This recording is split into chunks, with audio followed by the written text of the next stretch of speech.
그 우주 탐사의 역사를 되짚어보면 아주 흥미로운 일화가 하나 있습니다. 1961년 4월에 인류 최초로 우주 비행을 했던 소련의 우주인 유리 가가린과 이듬해 1962년 2월에 미국 최초로 지구 궤도를 비행했던 글렌 중령의 엇갈린 고백입니다. 이렇게 우주를 이제 처음으로 탐사한 우주 비행선을 궤도를 돌고 왔는데, 공산주의 치하에서 철저한 유물론적 교육을 받았던 소련의 우주인 가가린은 인류 최초의 유인 우주선을 타고 지구 궤도를 비행하면서 광활한 우주와 이 푸른 지구를 관측한 뒤에 이런 소감을 말했습니다. 우주 어디에도, 우주 어디를 둘러보아도 하나님이나 천사는 없었다 라고 결론 맺었습니다. 없었다. 그러나 미국의 글렌 중령은 우주 비행을 마친 뒤에 전혀 다른 고백을 남겼습니다. 이 캄캄하고 광활한 우주를 바라보면서 어떻게 창조주 하나님의 영광을 찬양하지 않을 수 있겠는가 하면서 우주에는 하나님의 영광이 가득했습니다 라고 고백했습니다. 우주에는 하나님의 영광이 가득했습니다. 여러분은 어떻게 고백할 것 같으세요? 똑같은 우주, 똑같은 지구와 별들을 보고 왔는데 두 사람의 고백은 정반대였습니다. 한 사람은 하나님이 없다라고 확신하고, 다른 한 사람은 하나님의 영광이 가득한 것을 보았다고 감격하고 있는 고백입니다. 동일한 상황 속에서 왜 이런 극명한 차이가 나타나고 있을까? 한 사람은 지극히 육체적인 눈으로 세상을 보았고, 다른 한 사람은 영적인 눈, 곧 믿음의 눈을 들어서 세상을 바라보았기 때문입니다. 우리 신앙의 여정에서도 이 믿음의 눈으로 삶을 바라보는 관점이 무엇보다 참 중요합니다. 그래서 사도 바울은 고린도전서 15장 19절에 부활을 설명하면서 우리 믿음의 삶을 이렇게 말씀했습니다. 같이 한번 읽겠습니다. 시작. 만일 그리스도 안에서 우리가 바라는 것이 다만 이 세상의 삶뿐이면 모든 사람 가운데 우리가 더욱 불쌍한 자이리라. 아멘. 우리가 믿음의 눈, 이 영적인 시각을 잃어버리고 오직 육체적인 눈으로만 이 세상을 바라본다면 바울의 고백처럼 세상에서 가장 불쌍하고 허무한 사람일 것이다 라고 말씀하고 있습니다. 눈에 보이는 이 현실, 또 영적인 시각을 잃어버리고 오직 육체적인 눈으로만, 우리가 믿음의 눈을 잃어버리고 육체적인 눈으로만 이 땅을 바라본다면 그것처럼 참 허무한 인생이 없을 것 같습니다. 눈에 보이는 현실, 이 사람들의 평가, 우리 인생의 연약함이 전부라고 생각한다면 우리는 아마 매일 허무함과 절망에 빠질 수밖에 없을 겁니다. 그러나 우리는 삶을 살아갈 때 눈에 보이는 현실 너머를 볼 수 있는 믿음의 관점을 살아가야 함을 성경에서 말씀하고 있습니다. 그래야만 어떤 상황에서도 흔들림 없이 더 견고하게 은혜의 길을 걸어갈 수 있기 때문입니다. 오늘 함께 말씀을 묵상하면서 온 우주를 가득 채우고도 남는 이 하나님의 풍성하신 사랑을 깊이 누리는 은혜의 시간이 되시기를 소망합니다. 우리가 함께 묵상할 첫 번째 부분은 믿음의 눈에 관한 부분입니다. 믿음의 눈. 오늘 우리가 읽은 시편 8편은 이 믿음의 눈으로 세상을 바라보는 관점이 얼마나 위대한지를 보여주는 대표적인 말씀입니다. 다윗은 1절에서 이렇게 감격하여 외칩니다. 그냥 감격한 게 아니라 아마 엄청난 감격과 감성에 젖어서 고백하고 있는 것 같습니다. 여호와 우리 주여, 주의 이름이 온 땅에 어찌 그리 아름다운지요. 주의 영광이 하늘을 덮었나이다. 이 고백이 시편 8편을 시작하는 1절과 마지막 9절에 반복해서 감격하며 어찌 그리 아름답냐고 감격하며 선포하고 있습니다.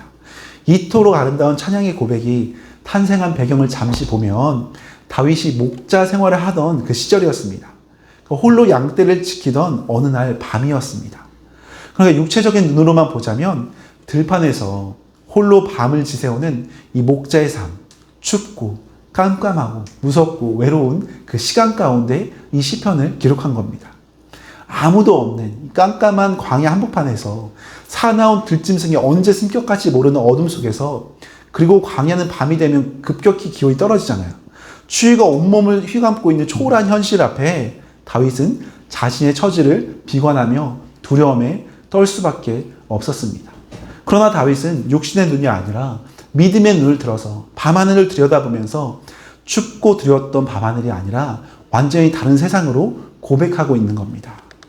이렇게 아름다운 밤하늘을 보면서 아무것도 없는, 옛날 밤하늘은 정말 가릴 것 없이 별이 셀 수 없이 많았잖아요. 그래서 아브라함에게도 하늘의 별을 보아라. 너의 자녀를 이렇게 많게 하겠다. 아마 다윗이 광야에서 보았던 밤하늘의 별이 이와 같지 않았을까 생각이 듭니다. 광야에서의 그 밤은 굉장히 아마 춥고 무서울 것 같아요. 저도 예전에 산기도를 하러 밤에 간 적이 있었는데, 그때 여러 명, 이제 교역자들과 여러 명 산기도, 산기도로 아마 깊숙한 산에 간 적이 있었거든요, 밤에. 금요일 밤 12시 정도에 금요일 철야를 끝내고 간 적이 있었는데, 굉장히 여러 명이 가서 무섭지 않을 줄 알았는데, 각자 흩어져서 산속에서 기도하니까, 굉장히, 무섭다고 하면 제가 믿음이 없어 보이니까, 담대함이 조금 줄어들었습니다. 그런데 저 멀리서 멧돼지는 아닌데 노루 같은 어떤 큰 큼직한 애가 달빛에 비쳤는데, 얘도 놀래고 저도 놀랬어요. 근데 얘가 100m 정말 멀리서 전속력으로 달려오는 거예요. 아마 그쪽에 사람이 가니까 두려워서 제 쪽으로 달려온 것 같아요. 얼마나 무서웠는지 그 순간 저는 하늘나라로 가는 줄 알았습니다. 근데 그 친구도 무서웠는지 아마 밤중에 본인도 쉬려고 했는데 아마 수많은 사람 10대 명이 올라오니까 놀랬나 봐요. 달려오더니 제 옆을 슉 지나가는데 정말 심령 감사할 정도였거든요. 그 정도로 아마 다윗은 홀로 광야에 있잖아요. 그러니까 들짐승이 언제든지 쳐들어올 수 있는 상황 속에서 얼마나 무서웠을까 하는 그 간접 체험을 제가 조금 해보았습니다. 오늘 3절에 보니까 또 이렇게 나옵니다. 주의 손가락으로 만드신 주의 하늘과 주께서 베풀어 주신 달과 별들을 내가 보니, 이렇게 말씀하거든요. 저 하늘을 보면서 하나님이 손가락으로 저렇게 만드셨다, 얼마나 아름다운가 하면서 시적인 표현을 하고 있습니다.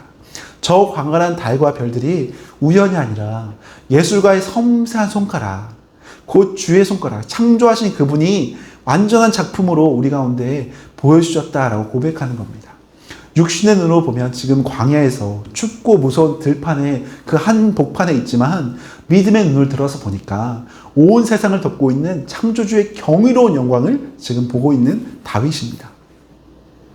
종교개혁자 존 칼빈은 그의 유명한 책 기독교 강요에서 인간이 어떻게 이 창조주 하나님의 영광을 볼 수 있는지를 설명하면서 믿음의 안경이라는 독특한 표현을 쓰면서 믿음의 안경이라는 통찰력 있는 비유를 사용했습니다.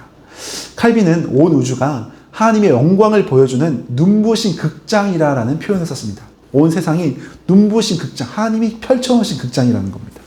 그러나 타락한 인간은 영적인 시력이 몹시 나빠서, 영적인 시력이 다 이제 나빠져서 육신의 맨눈으로는 그 영광을 전혀 보지 못한다는 겁니다. 그저 캄캄한 우주나 차가운 자연현상, 혹은 생존을 위협하는 두려운 어둠으로만 세상을 인식하고 있는 안타까운 육신의 모습이라는 겁니다. 시력이 몹시 나쁜 사람이 책을 읽으려 할 때 글자가 다 뭉개지잖아요. 그래서 무슨 뜻인지도 모르고 이렇게 멀리 보기도 하고, 안경을 써야만 이제 보이지 않습니까? 그런데 안경을 쓰는 순간 어떻게 되나요? 신세가 펼쳐지잖아요. 모든 글자가 선명하고 뚜렷하게 보이는 것 같이 우리 영적인 이 안경도 똑같다는 겁니다. 우리의 어두워진 영적인 시력에 믿음이라는 이 안경, 곧 하나님의 말씀을 통해 바라보는 믿음의 안경을 우리가 장착할 때 흐릿하고 무의미해 보였던 세상의 이 흐름이, 그리고 밤하늘의 별들이 창조주의 섬세한 작품으로 선명하게 보이기 시작할 수 있다는 겁니다. 우리의 삶이 이와 같지 않을까요? 때로는 우리가 서 있는 삶의 자리가 다윗이 머물던 이 캄캄하고 외로운 들판처럼 느껴질 때도 있습니다. 끝이 보이지 않는 막막한 현실과 누구에게도 털어놓지 못할 답답한 외로움 가운데 육신의 눈만 뜨고 있으면 우리는 두려워서 주저앉을 수밖에 없는 그런 인생길을 걸어가고 있습니다. 그렇지만 우리가 고개를 들어서 믿음의 안경을 쓰고 다른 세상을, 믿음의 세상을 바라볼 때 우리에게 새로운 시각을 열어준다는 겁니다. 내 삶을 덮고 있던 이 깜깜한 어둠이 그저 두려운 현실이 아니라 내 아픔의 인생을 가장 아름다운 작품으로 빚어가시는 주님의 섬세한 손가락이 일하시는 은혜의 무대임을 우리는 발견할 수 있다는 겁니다. 이 믿음의 안경을 쓸 때 이 위대한 하나님의 작품, 위대한 하나님의 무대를 발견할 수 있게 됩니다. 내 뜻대로 풀리지 않아서 눈물 흘리던 그 아픔의 시간조차도 이 믿음의 안경을 쓰고 바라볼 때 결국은 나를 가장 존귀하게 세우시려는 창조주 하나님의 온전하고 따뜻한 손길임을 우리가 깨닫게 되는 그 순간이 찾아오게 됩니다. 육신의 눈을 넘어서 믿음의 눈을 들어서 우리가 바라볼 때 우리의 삶은 하나님의 경이로운 영광을 체험하는 가장 아름다운 은혜의 자리가 될 줄로 믿습니다. 그래서 오늘 우리가 예배하는 이유가, 바로 기도하는 이유가 우리의 연약한 시력을 다시 회복하는 시간입니다. 우리의 육신의 눈을 내려놓고 믿음의 안경을 다시금 쓰는 시간이 바로 이 예배 시간입니다.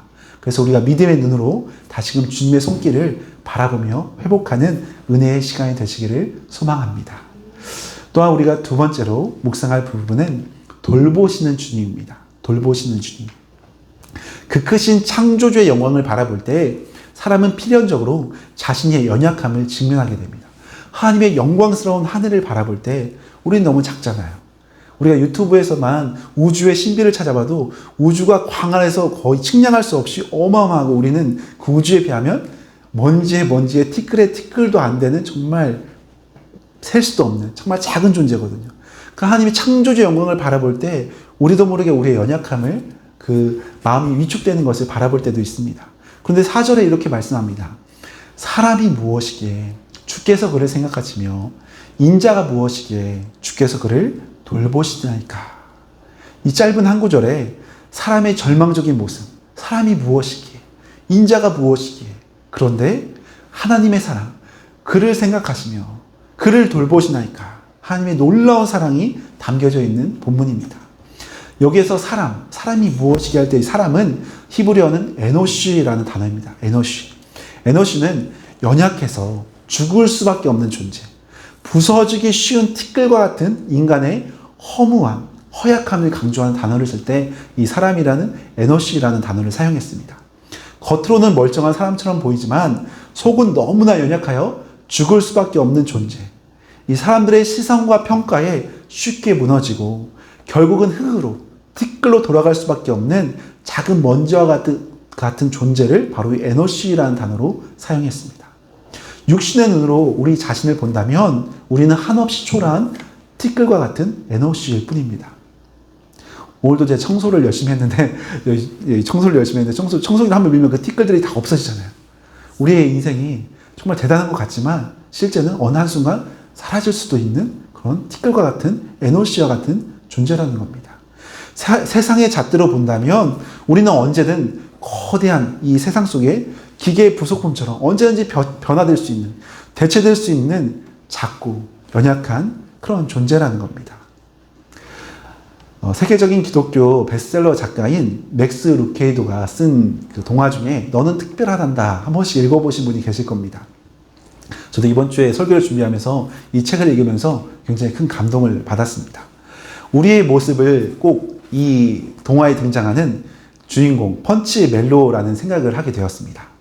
그 마을의 인형들은 서로에게 둥근 금빛 별표를 붙여줍니다. 잘했을 때 칭찬 스티커, 금빛 별표, 그리고 못했을 때는 잿빛 점표, 이걸 붙여주는데 재주가 많고 잘생긴 인형에게는 칭찬의 별표를 붙여줍니다. 나무 인형들에게 칭찬의 별표를 붙여주지만 실수터성이에다가 칠이 벗겨진 펀치멜로, 이 주인공에게는 온통 비난과 조롱의 잿빛 점표, 비난의 이 점표를 가득 붙여주기 시작했습니다. 동화고 나무 인형 이야기입니다. 그리고 온몸이 잿빛 점표로 이제 뒤덮인 펀치멜로라는 이 주인공은 스스로 아무짝에도 쓸모없는 존재라 여기면서 깊은 절망과 외로움에 숨어 지내게 됩니다. 세상 사람들의 비난과 평가라는 이 잿빛 점표에 짓눌려서 고개 숙인 채 살아가는 펀치멜로의 모습이 마치 오늘을 사는 고단하게 살아가고 있는 에노시, 티끌과 같은 우리의 모습이 아닐까 생각해 보게 되었습니다. 그러나 다윗은 이 에노시의 절망에서 시편을 끝내지 않고 믿음의 눈을 들어서 4절 하반절을 바라보면서 이렇게 고백했습니다. 사람, 에노시가 무엇이기에, 티끌 같은 우리 존재가 무엇이기에 그 전능하신 하나님이 우리를 생각하시고, 인자, 우리 사람이 무엇이기에 그 완전하신 창조주 하나님이 우리를 돌아보십니까? 라는 감탄을 한 거거든요. 우리의 작은 만큼 크신 하나님을 감탄했습니다. 여기서 주께서 그를 돌보시나이까 해서 돌보신다는 파카드라는 단어를 사용했습니다. 저 멀리 높은 하늘에서 그저 멀리 바라보면서 돌보고 있고 구경하는 이 정도가 아니라 찾아오셔서, 방문하셔서 깊이 들여다보시면서 하나하나 섬세하게 사랑으로 돌보시는 단어가 이 파카드라는 단어입니다. 이 책에서도 보면 온통 잿빛 점표를 붙이고 골방에 숨어있는 이 펀치넬로에게 그를 직접 조각한 창작자 엘리 아저씨가 다가와 그를 꼭 안아주면서 깊이 들여다보고 돌보아주고 있습니다. 바로 그 깊은 관심과 돌보심을 바로 이 돌보시나이까라는 단어에서 사용했습니다. 이 파카드 돌보시나는 상처받고 힘겨워하는 우리의 고통스러운 삶의 그 한가운데로 주님께서 직접 찾아오셔서 안아주시면서 우리를 회복시키길 원하시는 이 사랑의 마음이 담겨있는 단어입니다. 그래서 세상과 육신의 눈으로 보자면 흠집투성이인 우리를 가치없는 먼지라고 정죄하는 것이 아니라 우리를 사랑으로 품으시면서 잿빛 점표가 덕지덕지 붙어서 세상 가운데 신음하고 있는 우리의 쓸모없는 인생이 아니라 우리 가운데 사랑으로 다가오시는 주님이시라는 겁니다. 그래서 우리 가운데 네가 어떤 모습이든 상관없다. 너는 내 아들이고 너는 내 딸이란다. 너는 내게 세상 무엇과도 바꿀 수 없는 우주보다 귀한 존재란다 라고 말씀하시는 창조주 하나님의 따뜻한 사랑이 바로 이 돌보신다라는 단어에 사용되고 있습니다. 너는 특별하단다 이 책에서도 보면 절망하고 있는 펀치넬로에게 그를 창조한 이 엘리 아저씨가 이렇게 말하는 겁니다. 마치 우리를 창조한 하나님이 말씀하신 것처럼 한번 들어보세요. 책에서는 이렇게 말합니다. 펀치넬로, 남들이 어떻게 생각하느냐가 아니라 내가 어떻게 생각하느냐가 중요하단다. 난 너가 아주 특별하다고 생각해. 왜냐하면 내가 널 만들었기 때문이지. 너는 내게 무척 소중하단다. 성경적 동화라서 그런지 저도 이 글을 읽는데 마치 주님의 음성이 들리는 것 같았습니다. 마치 주님이 우리에게 내가 너를 창조했고 너는 나의 소중한 나의 자녀란다 말씀하시는 그 동화의 책이 마치 주님의 음성과 같은 성경적인 그 말씀을 잘 반영한 동화였습니다. 그러면서 그 책에서 이 말도 덧붙입니다. 내가 너를 만들었고 넌 아주 특별하단다. 나는 결코 좋지 못한 나무 사람을 만든 적이 없단다. 이렇게 말을 합니다. 창조주 하나님이 우리를 찾아오셔서도 동일하게 말씀하실 것 같습니다. 우리를 찾아오셔서 돌보시고 만져주실 때 세상이 내 몸에 붙여놓은 정죄와 이 열등감의 점표들은 눅놓듯 바닥으로 떨어져 내리게 될 것입니다. 또한 4절에서 사람이 무엇이기에 인자가 무엇이기에 이렇게 절망 가운데 고백할 때 이 에너시 연약한 티끌과 같은 인간에 불과한 우리의 낙심을 고백할 때 주님께서는 주께서 우리를 생각하시고 주께서 우리를 돌보십니다 라는 고백을 통해서 우리를 먼저 찾아오시는 파카드, 이 돌보심의 은혜를 더욱더 우리에게 말씀해 주고 있습니다. 우리가 이 시간 우리를 끝까지 사랑으로 돌보시는 주님의 손길이 우리의 연약한 마음을 온전히 회복시켜 주시는 그 주님의 손길이 우리 가운데 충만하게 역사하여서 우리가 주님의 형상으로 다시금 힘있게 회복하시기를 소망합니다. 여러분은 하나님의 특별한 자녀들입니다. 마지막 한 가지만 더 묵상해 보자면 영광스러운 은혜입니다. 영광스러운 은혜. 5절에서 놀라운 다윗은 절정의 고백을 합니다. 5절 말씀 같이 읽겠습니다. 시작. 하나님보다 조금 못하게 하시고 아멘. 영화와 존귀로 관을 씌우셨나이다. 앞서 살펴본 우리의 믿음이 도달해야 할 가장 영광스럽고 궁극적인 목적지는 바로 5절 말씀처럼 영화와 존귀로 관을 씌워주시는 영광스러운 은혜의 자리까지 우리를 초대하십니다. 티끌 같고 상처투성이인 우리가 도대체 어떻게 만물을 다스리는 영화와 존귀의 관을 다시 쓸 수 있을까라고 우리는 상상할 수도 없습니다. 그런데 오늘 본문 시편 8편에 기록된 이 영광스러운 말씀은 신약성경 히브리어 2장에 보면 예수 그리스도의 십자가를 통해서 완전하게 이루어진다고 우리에게 말씀하고 있습니다. 우리는 본래 하나님께서 친히 영광의 왕관을 씌워주신 온 세상에서 가장 존귀한 존재로 우리를 창조하셨습니다.